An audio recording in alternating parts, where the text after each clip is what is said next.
Mutseho Mwaramutseho neza. Harya amazina yandi witwa nde? Ye nitwa Gasigwa Alphonse. Yes. Gasigwa Alphonse. Oui. Ndabona uramutse umeze neza. Meze neza cyane tu. Ariko waratoshe. Niba ari imboga nani jaride mwaduhaye. Hanyuma se Alphonse. Oui. Hano harya ni mu mudugudu wa Gora.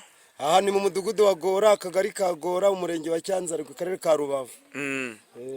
Hanyuma igihe merukiye hano nari mperuka hano mwarahinze ibirayi by'umuterankunga yari yaboherereje kugira ngo mwiteze imbere. Ibyo birayi byaje kwera neza, bibafasha iki? Ibirayi byareze bidufasha, bitugira akamaro, twaragurishije dukuramo ibikoresho by'abanyeshuri, yabindi abana bararya turabakenura, mbega nta kibazo twahuye nacyo. Hanyuma se mumaze gusarura